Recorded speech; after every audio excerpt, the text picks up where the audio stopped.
Okay, so we on.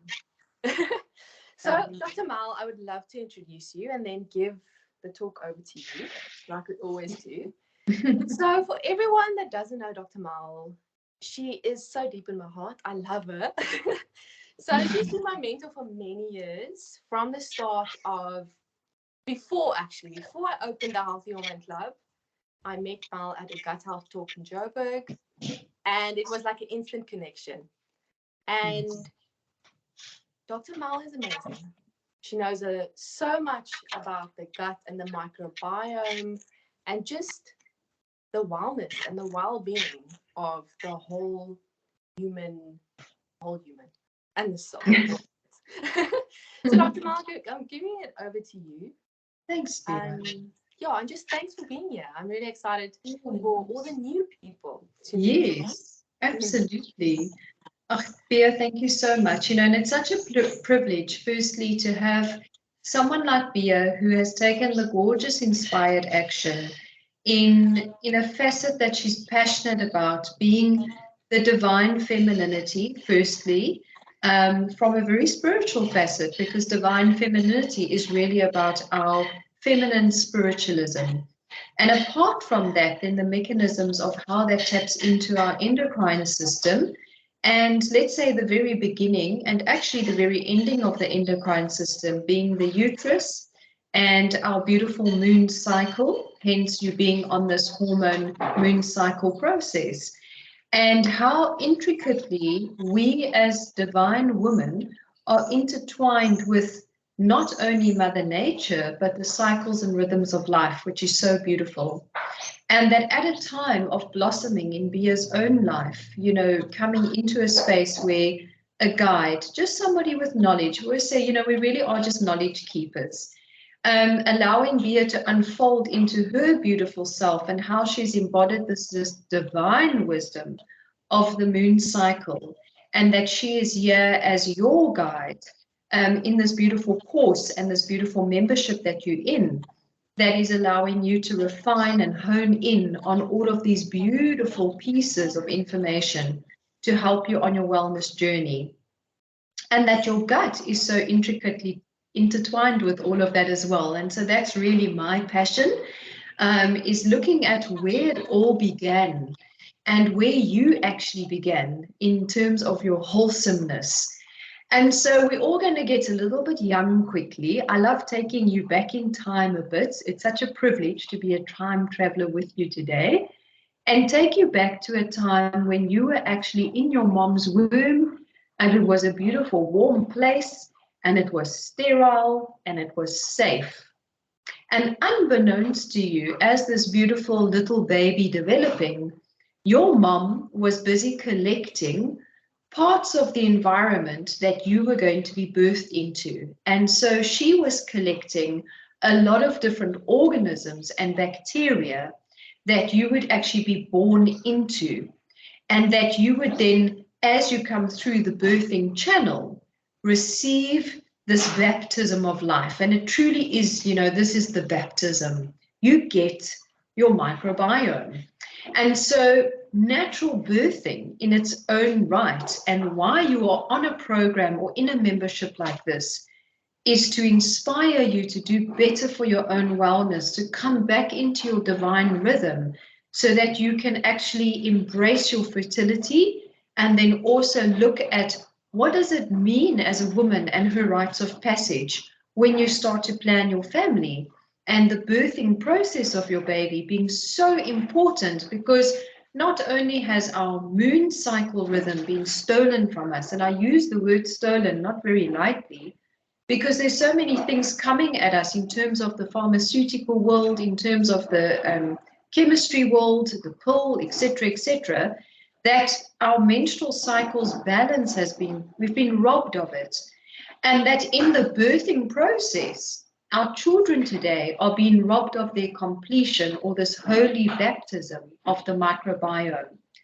And so as this mom who's busy collecting all of these organisms, when the baby is born through the birthing channel, it's such an intricate process, and it was designed something so much bigger than us, figured it out that the baby's head would turn in a very specific way on the way out, and that it would then smear up against what we call the cecum, and a lot of stuff gets smeared all over the baby. It's a bit pooey, it's kind of a gross scenario, but it really goes into baby's eyes and into baby's ears and into the baby's nose and into baby's mouth, and it's just all over the baby.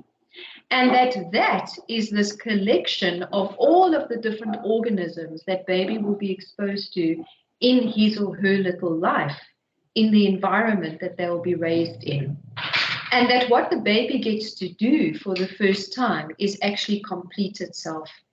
So when we are developing these beautiful little babies inside of us, the very last organ or the very last part of completion is what we call the gut microbiome. This biome is a collection of everything that ever existed. So it's a cosmic soup. And what it is all the bacteria, all the fungi, all the viruses, all of the hojas that ever existed. And this little collection, lo and behold to us, is 95% of our human vessel. In other words, we are outnumbered 10-1 by our bacteria. The beautiful thing is, not only were you just a baby now, just a few seconds ago, because we time traveled, but ladies, the most beautiful way to embody the philosophy of weight loss is that this beautiful microbiome makes up 95% of you. It is found in your gut mostly, and it only weighs 1.5 kilograms. So 95% of you only weighs 1.5 kilograms. What on earth are we worried about as the divine feminine? A little bit of poofiness here and there, which we can resolve. And so this gut microbiome that now has embodied baby and allowed baby to complete itself needs to be nurtured. And so the first thing that a mom will instinctively do is she'll bring baby up to her bosom and baby will start breastfeeding. And it turns out that 2/3 of the breast milk doesn't even feed the baby. They found out that it actually feeds the microbiome. It feeds all of these organisms. And the most beautiful, intricate one that I like to mention on these type of talks is Bifidobacterium infantis. The word infantis, infant, so they kind of go together. And what infantis does is it starts to teach the immune system, because remember, babies being born from a sterile environment. Babies that are born don't have an immune system yet. And what Bifidobacterium infantis starts to teach the immune system how to behave, how to react.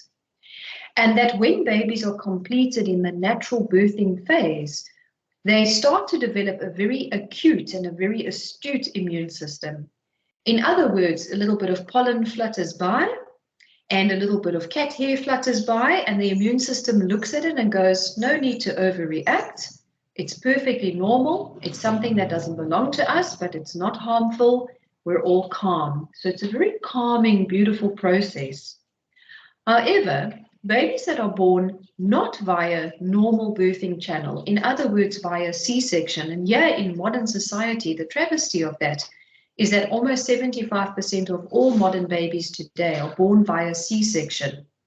C-sections in the old days were there to save lives, where a mom was in distress or a baby was in distress and they had to take the baby out very quickly as a life preservation process. But it has become a very modern practice. And I suppose it's like everything in society, fast-paced, it's quick, we don't need to book appointments or it's all scheduled, we don't get the surprises at 2:30 in the morning, the doctor's already given us a time and day that our baby will arrive so we can plan for it. But that's not natural. It's a very unplanned process. Birthing is such a beautiful thing that's supposed to just develop over its own process. So what happens with these babies is, unfortunately, mom is going into an environment that is full of nasty bugs. So they give mom an antibiotic, and I'm going to speak about antibiotics in a moment. So the baby gets this antibiotic delivered through mom's vessel. So anything that mom eats, drinks, or is receiving as a medicine, baby will take on. And then they do a surgery and baby is removed in a more abnormal process. But because baby doesn't go through this birthing channel, he or she doesn't get the completion. They don't get that microbiome. In actual fact, what they get is a lot of bugs that come from the hospital itself, things that are on the surgeon's gloves. It's not nice bugs, not good bugs at all. And so baby doesn't actually get that completion process that allows the immune system, because there's no Bifidobacterium infantis, doesn't allow the immune system to develop properly. So what we find with these type of babies, very high alert immune systems, almost everything agitates them. So we find if there's any moms in this group that have two types of children, one that was born naturally versus one that was born through C-section, you would often notice that the one is more sturdy and solid than the other.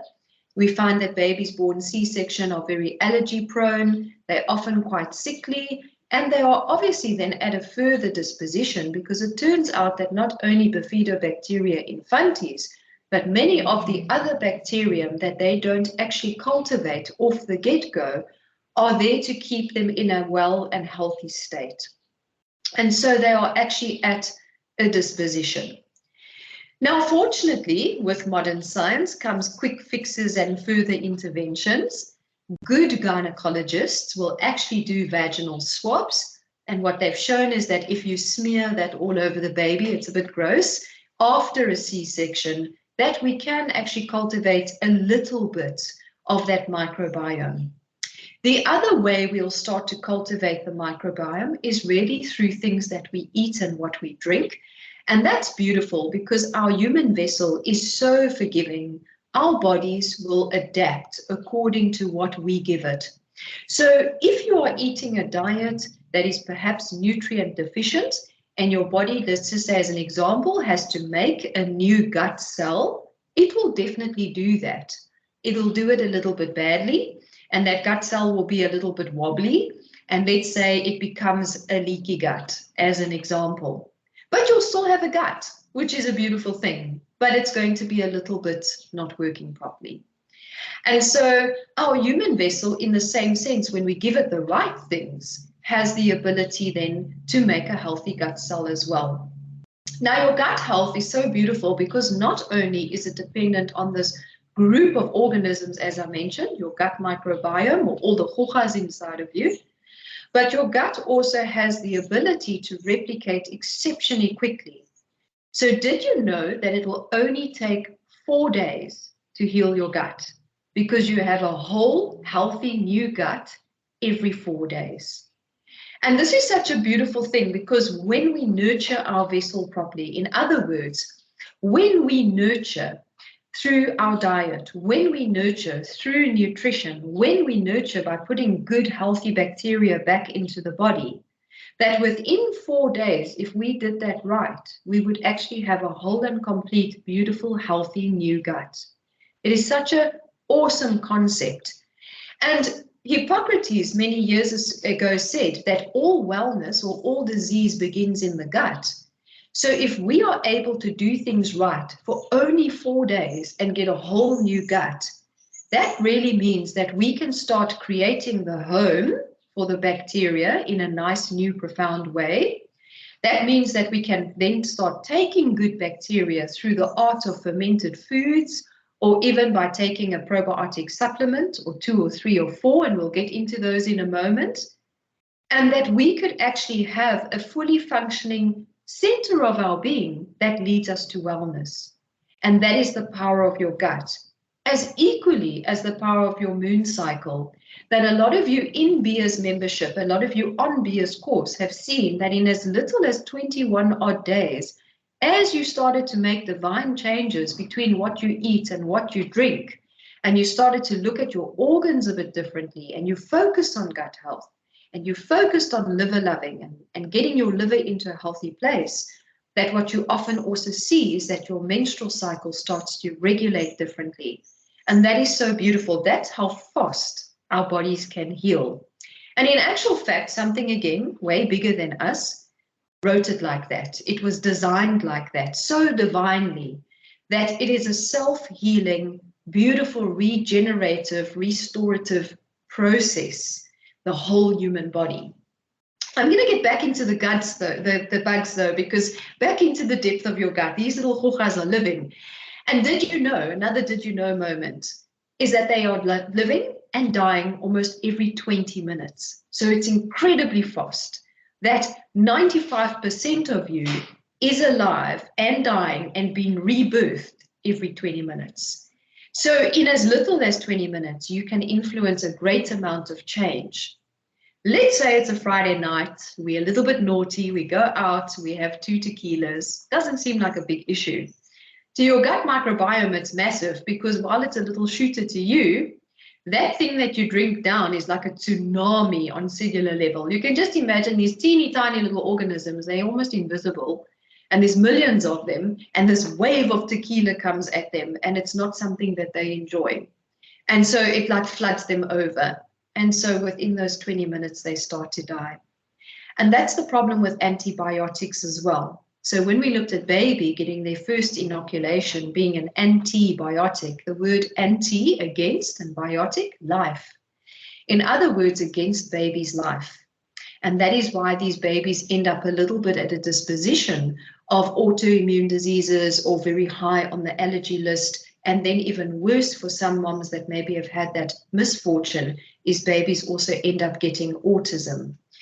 And that is just because this antibiotic is like a giant bullet. It's the tsunami that's coming at the little bit of bugs that baby was trying to cultivate while it was developing. In modern science, of course, or the modern world, antibiotics have a place. And sometimes when we are at risk of a true bacterial infection, we can use an antibiotic to save a life. Unfortunately, though, the medical world makes a lot of money out of selling antibiotics. And so antibiotics are used quite indiscriminately for everything. Every time you have a little sniffle, every time you got a little flu, all of a sudden they give you an antibiotic. And it's really only good if you really have a bacterial problem. If you have a viral infection like a flu, it's absolutely not going to help you in any way. The only time it can help is that if there's a secondary infection like a pneumonia, which is then more bacterial orientated, that it can actually prevent that.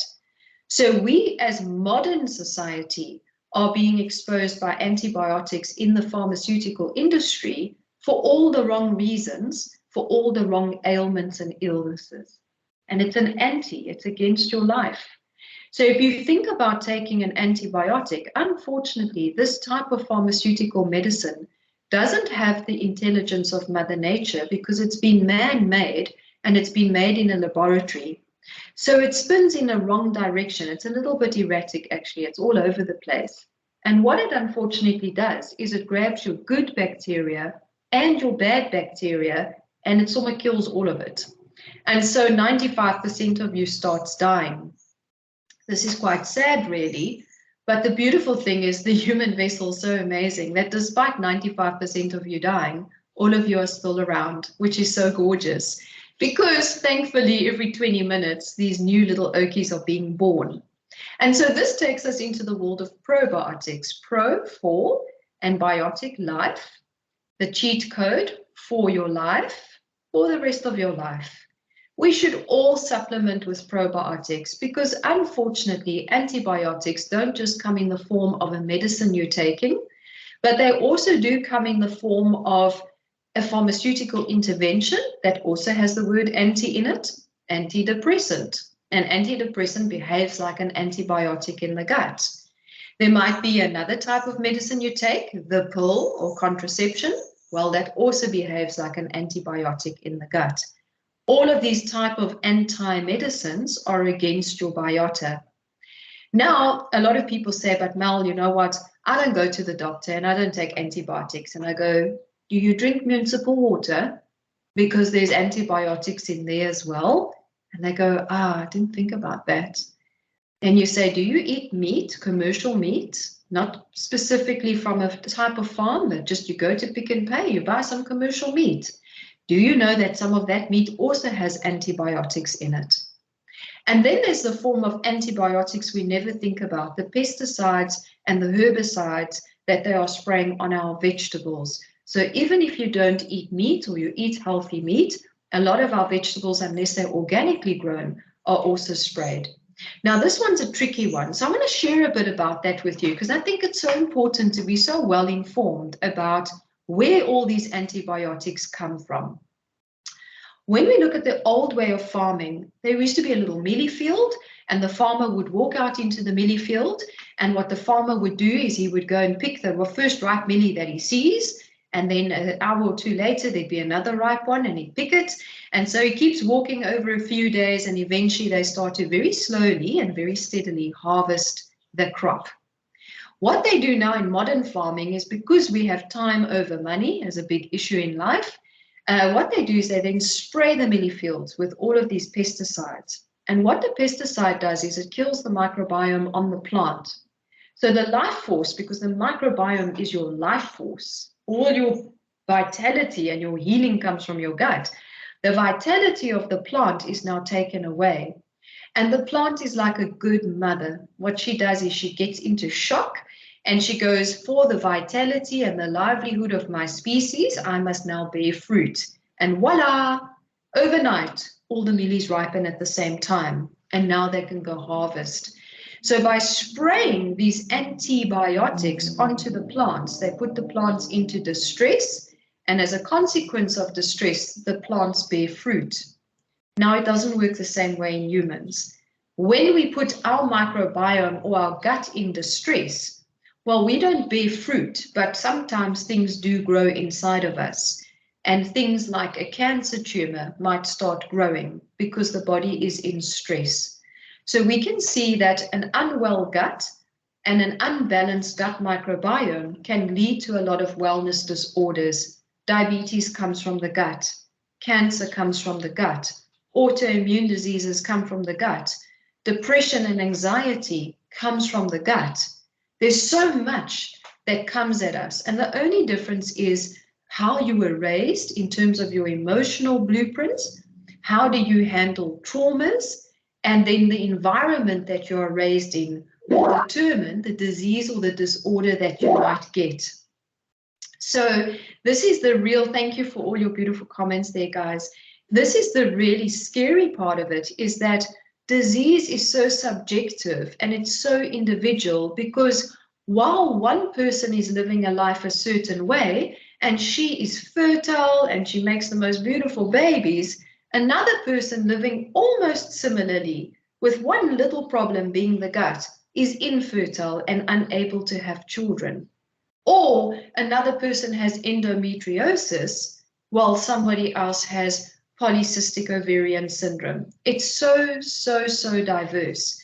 But what we definitely can see is that as we start to change our diet and we start to eat foods that are not tainted with all of these toxic things, as we leave the world of antibiotics and as we start to populate our gut with good probiotics, and I'll talk about those again, but as we do that and we nurture our gut, that a lot of these diseases and disorders go into remission, and if not complete remission, they really slow down quite nicely.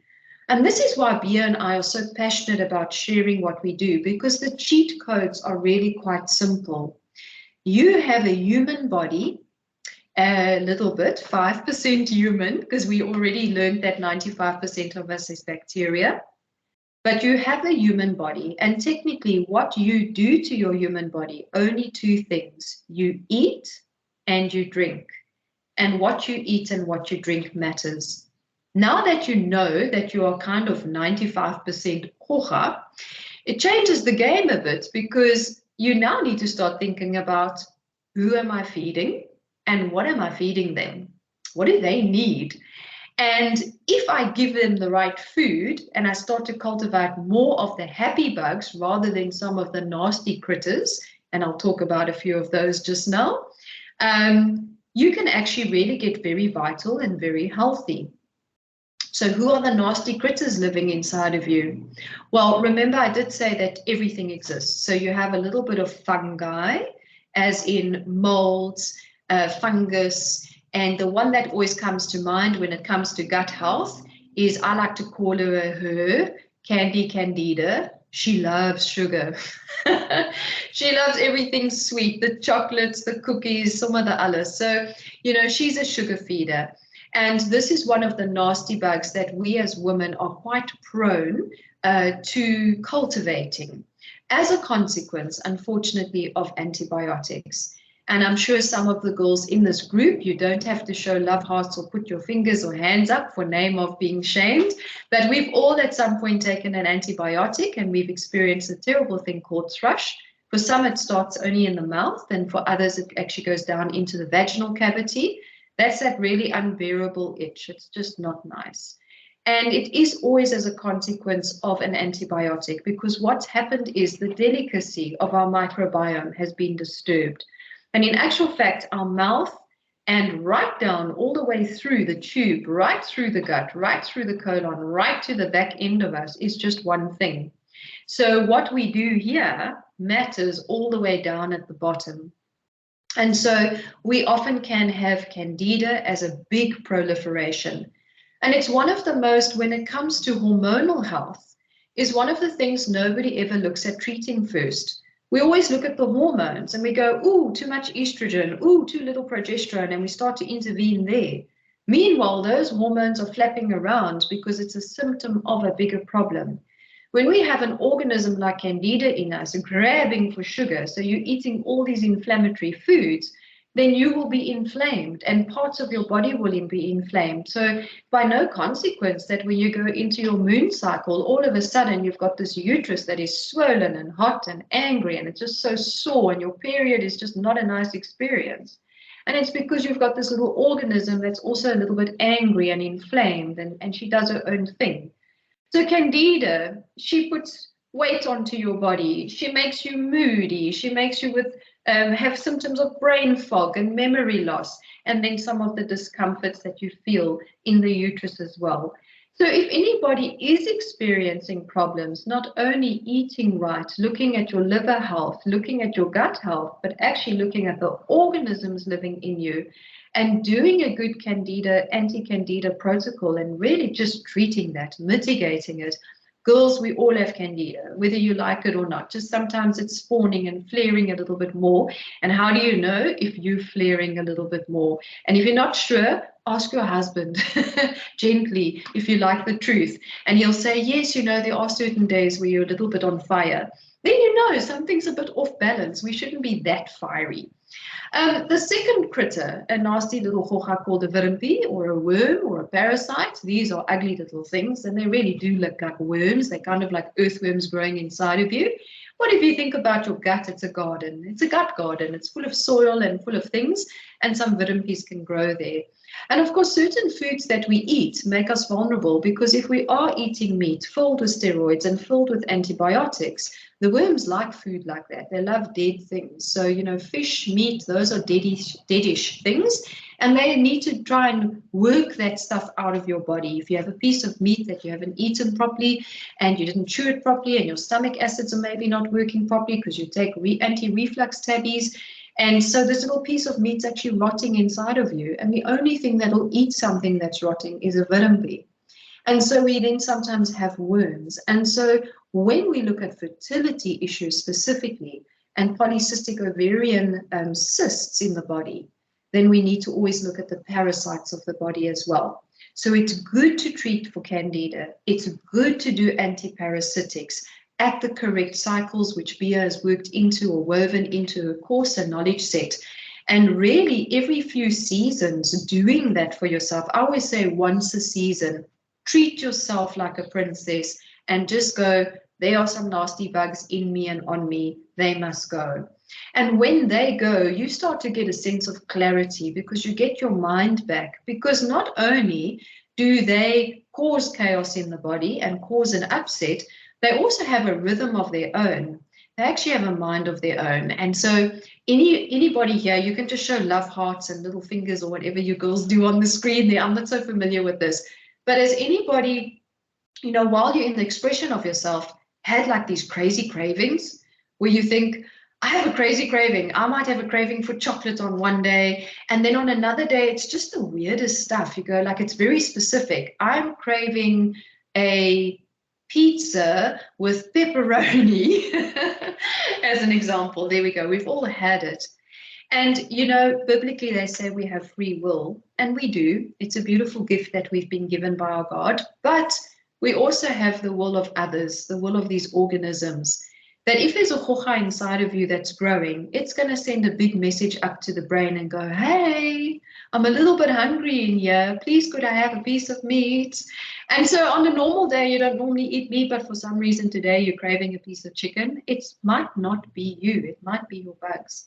And they actually are talking to us all the time. And this is the grim part. I mean, that's, sorry, gross stuff. You know, we had to get into it a little bit, but it's important to know about the nasty critters. But in actual fact, there really are 80% more beautiful, beneficial bugs inside of you. They're not all pretty, unfortunately. If you put them under a microscope, you'll sommer yourself because they're quite gross. But the reality is they are beautiful, divine creatures. And so another did you know, I love did you know moments. But did you know that there's a bacteria inside of your gut that speaks to the nervous system in your gut that looks very similar to the nervous system in your heart? And that your heart doesn't just beat because it's a pump. It actually beats because there's bacteria in your gut that speak to your heart. I mean, this is phenomenal. It's absolutely beautiful. And so when we look at people that are actually maybe a little bit degenerative and their hearts aren't working properly, their guts aren't working properly. It's so simple. And that possibly because of a world of antibiotics and unwellness, they've lost that little bacteria along the way that reminds the heart to beat the very pulse of life. But it gets even more sexy than that, because every single plant out there has its own microbiome. A carrot has different bacteria to a cabbage, and a cabbage has different bacteria to a dandelion. And every single one of those bacteria, the science is now starting to show, does something divine and intricate in the body. So like we said, there's bacteria that makes your heart beat. There's also bacteria that produces inflammation in your body so that you can move better and your joints work better. As equally as there is bacteria in your body that processes vitamins and minerals that are so vital for you to work with so that your body can make strong bones and good, strong muscles. So diversity is absolutely key when it comes to wellness and your gut microbiome. And in modern society, we've lost 2/3 of our gut microbiome. And the reason we've lost that is this onslaught of toxins and stress and antibiotics and alcohol. And gosh, there's so much coming at you that in actual fact, we barely even know who we've lost. And so it's quite interesting to see a society that feels a little bit lost, a society that feels a little bit isolated and lonely, I suppose. A lot of us are in wonderful relationships, and yet we still have this innate loneliness. And could it be that we've just lost a little bit of ourselves? But remember, 95% of you is bacteria. So if you've lost 2/3 of that, you've lost a significant part of you, you know, a significant other. And so diversity comes from the plant kingdom. You know, Mother Nature's beautiful. Every fruit, every vegetable that you eat, as I've mentioned, has beautiful, healthy bugs on it. And if you can eat the colors of the rainbow, a little bit of everything, every single day, sometimes cooked, most times raw, most times a smoothie would be a really great way to do it if you don't like salads, or a nice juice, you're going to start cultivating a beautiful diversity of living biota that are going to go into your gut. Some will just pass through. We call them the transients. They move through, but while they move through, they do a little shout out, you know, it's like a high five here and a high five there, and they bring down inflammation and they give you vitamin K, and then you poop them up tomorrow. It's all good. But some stay behind and they start to colonize. They become this group of beautiful people that move in and they start to rev up a little bit, and they get you very well. They maybe make your brain work differently because you've got all of this beautiful vitality growing inside of you. And so in modern world, unless we are eating diversity, and most of us are quite habitual, you know, it's like fish and chips on a Friday and a burger on a Saturday. We don't get enough diversity. But the minute we start to populate with diversity, we cultivate a good, healthy biome. And so there was a beautiful documentary that was done. It was an Australian chap, He actually ate a really bad diet, and he went to a laboratory that tested his microbiome, and it showed very little diversity. And his exercise was to show how fast can I improve my gut microbiome. He traveled to South Africa first and then hopped across to Namibia. And he went and he spent 3 weeks with the Bushmen. And the Bushmen do eat meat. They're obviously wild meat. They eat bokkies, like springbokkies, which is very nice, apparently. And they obviously dig into the ground and they eat a lot of different roots and things. They don't have as much a variety of you and I as a choice. We can go to a food lovers market or an organic market and we can buy just about anything nowadays. So a Bushman's diet is quite restrictive, but it's wholly natural from the earth. And after 3 weeks, he came back to Australia to the lab and they did the same microbiome test and he had this proliferation of bacteria. It was so diverse. And he felt good, obviously. I mean, I think spending 3 weeks with the Bushmen in the wild sounds like a lekker idea. It's a good detox. But he felt so good. And they actually could show in as little as 3 weeks, he'd cultivated a massive diversity. So the good news on that is, despite antibiotics, despite maybe being born via C-section, the minute we eat diversity, we start to cultivate a happy, healthy gut. And a beautiful thing you can all do for yourself is just introduce some fermented foods. These are filled with probiotics. My ultimate favorite is sauerkraut. So sauerkraut coming from the cabbage itself. It's a fermented cabbage with some salt in the brine. And sauerkraut gives you almost 700 isolates of the lactobacillus species. Now, 700 isolates is like a cross-pollination of that particular species. It's massive. If you look at the average probiotic that you take, let's say you take a little capsule probiotic, they're quite expensive, you know, anything between 400 and 600 Rand, maybe a bit more. And often, more often than not, you might only have 5 or 6 species in that bottle. Where they trick you is they go, oh, it's 150 million BTU. In other words, you know, there's 150 million little oakies squeezed into the capsule. But 80% of those capsules is already dead. And only 5% of what's left will actually make it through the gut, through the digestive system, through the stomach acids, and start to cultivate inside of your colon. Whereas when you eat living biota in the form of fermented foods, you have 700 different isolates. So this is not about millions, this is about variety. And those can actually sustain and survive the gut tract and start to take root. And of course, because they're sitting on top of the cabbage is filled with fiber, which is the lovely little picnic basket that they travel with. And when they get to the gut, they still may have some food there waiting for them called this cabbage, and they start to gobble and goo and eat the cabbage, and they make more of themselves. And the beautiful thing is every 20 seconds, they're being birthed. Other probiotics that you can take in the form of foods is what we call a cultured milk, known as a kefir. I do prefer goat over cow dairy because cow dairy is highly inflammatory, filled with hormones that mess around with your menstrual cycle, and also filled with growth hormone that can make things in your body grow. So if you do have little cysts on the uterus, you don't want dairy from cow, but rather dairy from goat. And of course, when they ferment it, we get this beautiful diversity of a lactobacillus species called acidophilus. So acidophilus is part of the AB cultures, and this is like 100% ladies. Your vagina is made of acidophilus. On a good day, it's a little bit creamy, yogurty. That's kind of where it is. It's a very personal thing to say. On a good day, you are like yogurt. And that's a good thing. It's slightly acidic, slightly twangy. It's got a very specific type of color. On an ovulation day, that fluid of your body starts changing. But that fluid is made of acidophilus. And unfortunately, modern dairy doesn't have acidophilus in it because they super pasteurize the dairy. And now it's this highly inflamed, full of hormone type of scenario. So when you eat a fermented culture like a fermented milk or a fermented kefir, you are getting acidophilus in your body, and your beautiful happy zone loves that. It's a way to keep you healthy and vibrant. So another lovely one, not my favorite, I mean, it's everyone's favorite because it tastes lekker, is the kombucha. But, you know, kombucha in modern way it's made very fast. It's not an artisanal thing.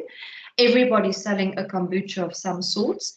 It is a little mushroom that actually feeds off tea and sugars. And in the byproduct of the sugars, this little mushroom, a she, I like to call her a she as well. I want to believe she's a woman. She pees and she creates this beautiful juice. And that juice is known as kombucha. So it sounds kind of gross. You've been drinking mushroom pee, but it's sommer lekker. But the problem is they flavor it out and they put bubbles in it. So they actually kill the culture. And because of modern bottling, they want to try and make lots of kombucha to get out into the market space. And you can never really be sure of the fermentation. Kombucha actually was created in Japan as a medicine, and it's exceptionally twangy. In actual fact, it's really not nice to drink. So the thing is, we're all drinking nice kombucha. But it is exceptionally medicinal, and if you make your own and you culture it right, it really gives back to the gut in a beautiful way. And that's kind of your food as medicine, you know, eating your fruits, eating your vegetables a little bit more organic than not, bringing in your fermented foods. This is going to start healing your gut. I like meat. I like to cook with meat. As a showcase, you know, you can dress a plate beautifully when you present it with a piece of meat. I'm not a fan of meat myself, though, only for my own health reasons. And there's a time and place in life where you can indulge in it. The problem is that modern meat is just filled with stress hormones, antibiotics, steroids, you name it. And they do sometimes, meat obviously just feeds the wrong bugs. So, but we are not opposed to that. And if you are going to eat a bit of meat or a little bit of seafood, we always say that in order to cultivate a healthy gut, do that at lunchtime. Your digestive fire is at the strongest at lunchtime. And if you look at Mother Nature, she gives you a key. The sun is the hottest at lunchtime.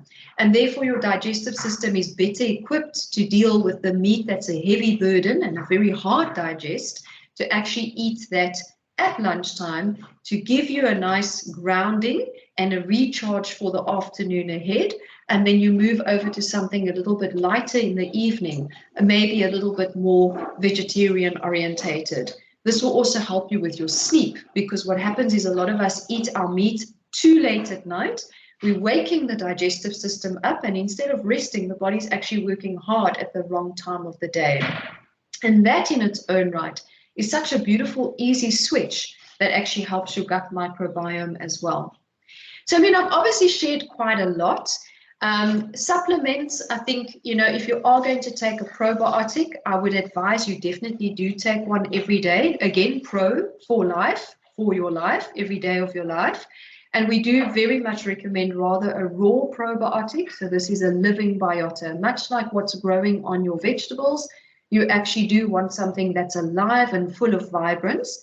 However, if you can only get capsules on a day, the little bit that you take will also serve you well. It is a slightly more expensive way to cultivate a good biome. And then stress, you know, stress management and finding things in life that give you your beautiful outlet. For some, it's meditation. For some, it's sitting in a beautiful membership like this online, learning a little bit about yourself, learning a little bit about each other, learning a little bit about something you didn't know about, like today, maybe your gut. And actually spurring off this creativity of your beautiful mind and looking and inquiring in new and divine places so that you can bring some knowledge to your center. And for others, it's kayaking and surfing or swimming with dolphins. But the most important thing, whatever it is for you, stress management is so vital, because your gut microbiome is exceptionally sensitive to stress. And again, in our modern society, stress is coming at us at so many directions. If it's not a dude crossing the light and not stopping at the red light, it's somebody in traffic that's hooting, it's a boss with a deadline breathing over your neck, and then you've got your kids that are keeping you busy, and you've had very little time for yourself. And it is so important as the divine feminine, when it comes to your hormone health, your gut is intertwined with all of the stresses of life, with good food, good bugs, bad bugs, and your stress. Your menstrual cycle is so sensitive to all of that, because if you are in a fight and flight mode and you're highly revved and highly stressed out, there is a knock-on effect on other hormones that don't actually form part of your menstrual hormones, but they form part of the domino effect. And that, ladies, if you're suffering with infertility, polycystic ovarian syndrome, chances are that your insulin is out. Chances are that your cortisol and your adrenaline is raised. And stress is the #1 reason for that. So it's just so super important to ground yourself in the things you love. Take time and space for yourself. When you eventually sit down and prepare a gorgeous meal, think about, who are you feeding? And if you're not thinking about who are you feeding and you're just thinking, what am I feeding? Right now, girls, it's cheesecake because I'm on edge. That's also beautiful. Then you bless that cheesecake for what it is, and you're in the fellowship of the ladies, and you have a glass of bubbles, and you bless it for what it actually represents in terms of emotional eating. And then, of course, there's also the comfort of life. Maybe it happens to be roast potatoes with gravy and a little bit of lamb on Sunday with your mom and dad. And that's also beautiful. You know, life is about balance. And the more good things you do, the more healthy you flow into your microbiome, the more resilient you are. And then on a Friday, if you want the pizza, go for it. You can cope. You can actually do it. Problem is, a lot of us have been doing it too long, too many days in a row, and we're not resilient anymore. We are inflamed. We've got all these bad bugs growing inside of us, or even the vitamin maybe. And of course, now we're in maybe a little bit of a crisis. So I really do hope all of you are not in crisis. You are busy healing and recovering, that the new knowledge you've been gifted this evening and through Bia's membership and her portal is going to inspire you to do a little bit better whenever you can. And if it's only Monday, Wednesday, Friday, it counts. It really, really counts. It doesn't have to be every day. If it could be every day for an extended period of time, wow, you will be so transformed, so different, so vibrant, lose weight. You'll step into yourself, your sense of purpose as a divine feminine. If you're willing to give yourself the chance, you now have my knowledge set at your disposal, and Bia will connect you. But more importantly, you have Bia in her beautiful portal to guide you. And really just bless all of you for showing up today, for nurturing yourself enough through all the travesty. It's long hours, dinner times calling, and load shedding's coming. You showed up for yourself, and really, truly a blessing. And Bia, as always, for me to be able to step into your portal and give you some knowledge for the greater good of your beautiful souls. And I really, really look forward to more beyond this space. Thank you. Mom, can I just tell all the ladies, I've been doing this. We've been doing this talk. It's now many times. Yeah. I learned something new. That's what it's about. Thank you so much for that, Mel. It's only a pleasure, Bia. It's wonderful to have you in our space, and that you shared amazing knowledge with us today. Can I open the floor for some questions? Yeah, absolutely. A question or two. Great. Are you still fine? Yes. Okay. So anyone, I know there was a question about the probiotics. Switch probiotics. Maybe just repeat that question for anyone that asked it. Jolene, yes. I think it was you. Mm-hmm. Hi guys, sorry, struggling with the mic. Can you hear me? Yes, we can. Yes. Thank you so much. It was a very cool talk. I really appreciate it. I just want to find out, should you be changing your probiotic, or can you use the same one for years and years and years? So I think if you've got a good probiotic that you know and trust, and that you have diversity, you can keep working with that. What I would just recommend is maybe add some fermented foods to the mix, so on the odd occasion, bring in your sauerkraut. On other occasions, bring in your kombucha or your kefir, and that would be great. Our family of biota are the same. So as long as you're constantly giving yourself the same lactobacillus, or you're giving yourself the acidophilus, it doesn't change beyond that. There's this host of species. There are good products and bad products, and they're actually not all bad. It's just some are better than others. And I think it's really just about finding the one that you know and trust and love. If you're looking for something specific, Bia will guide you for sure. She has to unbiasedly. We do actually have one that we favor.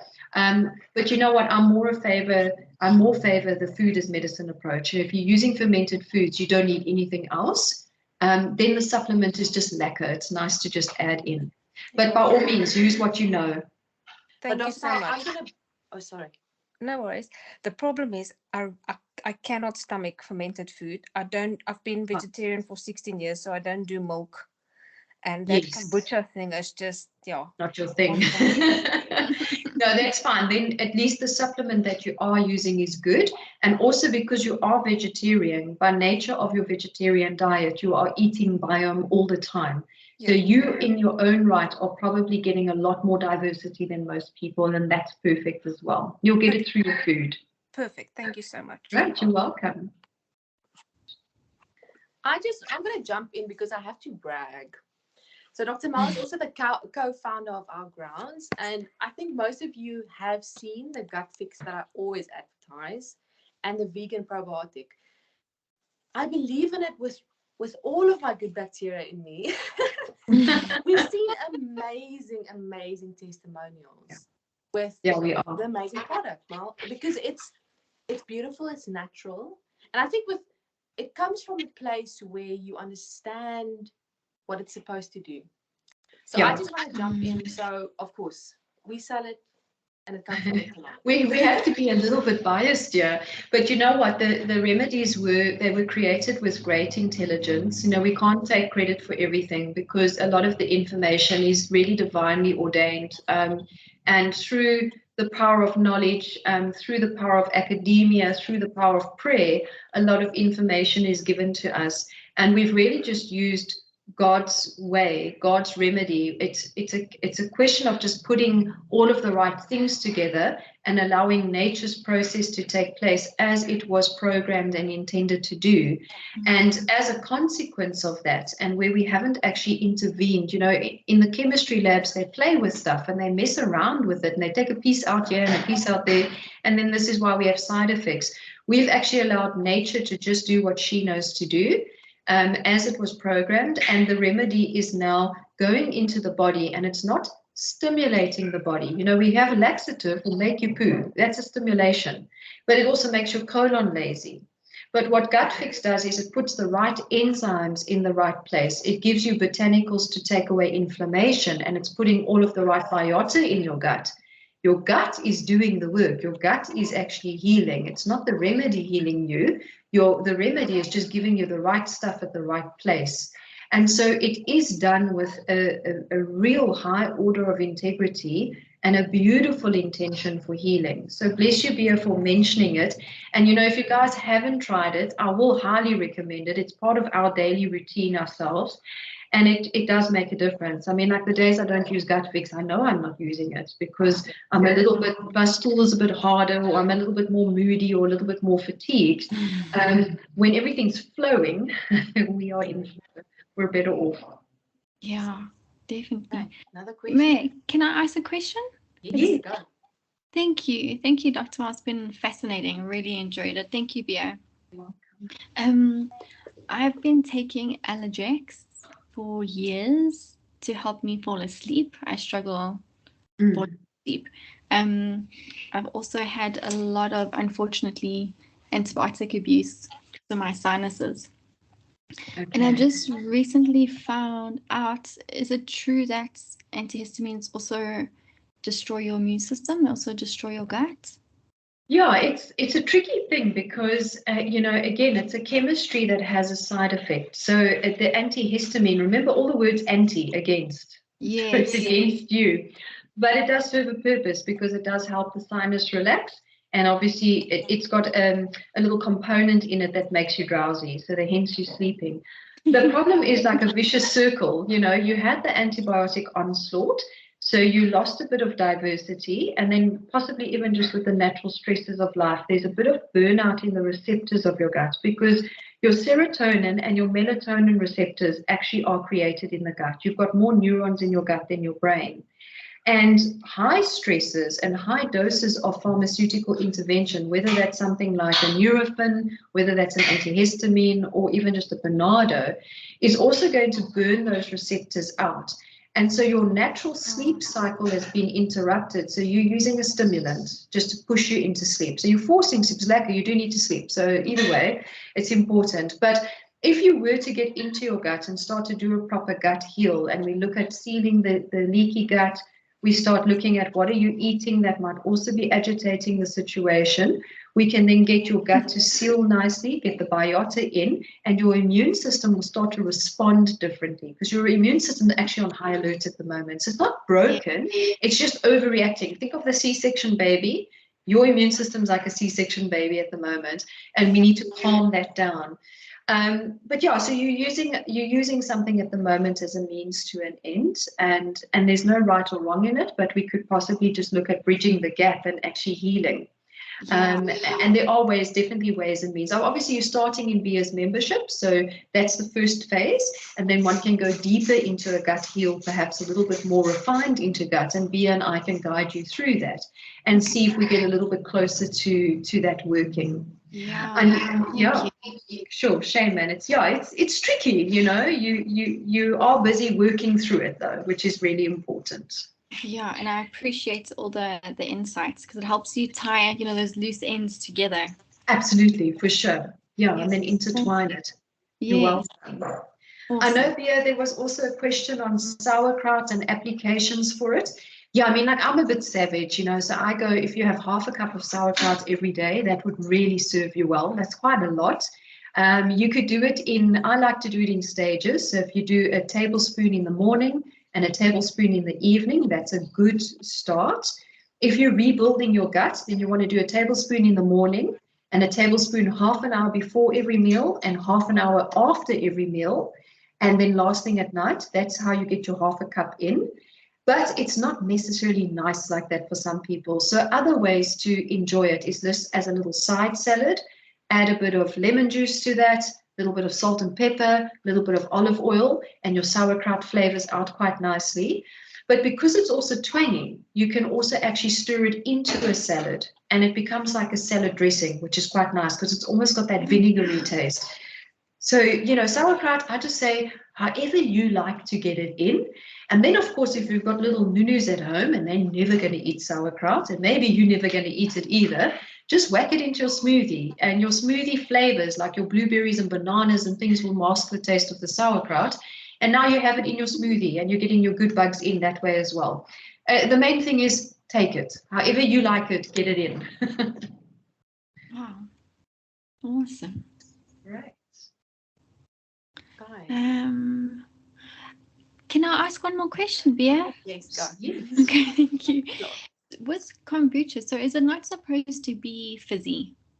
No. so no. When it's fizzy, it's a short ferment, so it still actually has a lot of its alcohol and sugar content in it. Yeah. A really good kombucha, what they'll do is they do a short ferment. Just with the tea and the sugar, and then they'll move it over to a fruity ferment. And that sometimes can also create a fizz because the fruit is also creating like a little semi-alcohol in it. But the typical ones that you're talking about, you know, it's those ones in the beer bottles almost that you pop the lid open. Those have been carbonated. So they've actually thrown carbonation in, and they're killing the biome because the carbonation process actually kills the biomes. So you've now got a very nice tasting drink, but you don't have good bugs.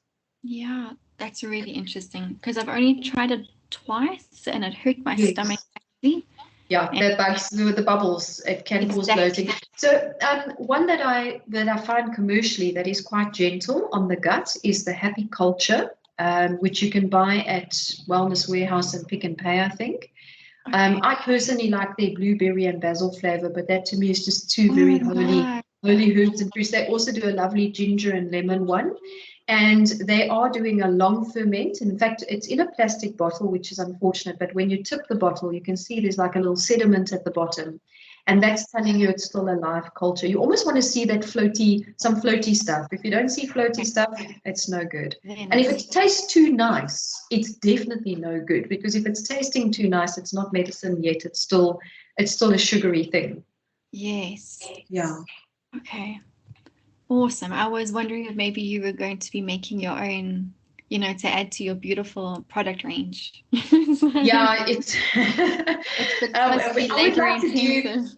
It's labor intensive. Yeah, we kind of have to choose where we put our focus. But I do definitely. I've got one of our guests online there. I see that's the guy. So now you've put your request out. And yeah, we're trying to figure out something nice for the kids, because gut fix doesn't taste lekker for the nunus. But maybe we'll come up with a beautiful tonic that is an all-rounder benefit to the gut, but not quite like a kombucha, but definitely nice and tasty. We now have it in the background. Awesome. I'm excited to make some purchases month end. Thank you. Brilliant. Good. Thank you so much, Dr. Mel. You're This most was welcome. amazing. And if there's any other questions, please let us know. Hello, Andre. So Andre is the maker of Gut Fix and all of our beautiful products. Hi, Andre. He's our owner. It's amazing to have you here, Andre. Unfortunately, we're going now. So with those kids with probiotics, ladies as well, same thing. If you're making a nice juice for them or you're making a lekker smoothie for them, you can disguise the probiotics in there. And then what I also like to do, and Bia, I'm sure you can share a recipe with the girls, is make lekker ice lollies for the kids, especially now with summer coming in. And you can do some beautiful fruity ice lollies with blueberry and a little bit of your kefir for the creamy side of it, and then gooi that probiotic in there. And of course, they're just eating a nice summer lolly. Meanwhile, they're getting something healthy and they're getting some good bugs in as well. So there's many ways, as a mom, that you can help your kids as well. Bia will share some ideas. I think that's always the best thing for everybody. Sounds awesome. Brilliant. Thank you so much. Brilliant. This was You're welcome. welcome. I'm going to share your details with the girls, okay? Wonderful. And bless you all for your beautiful journeys you're on. And, discover more of yourselves. Healing is absolutely possible. It does begin in the gut, and then beyond the gut, all the things that Bea is sharing with you. And if you do it long enough, you can really turn your lives around. And there's no reason to go through a difficult rites of passage, particularly with the menstrual cycle. And if you are in that difficult phase, just know that it takes a bit of time and energy, and you can really heal that. And may you all just have profound, beautiful healings here on forward. Amen. Bless you. Thank you, Dr. Mel. Everyone. Thank you, Bea. Great. Thank you, Andre. Bye, everybody.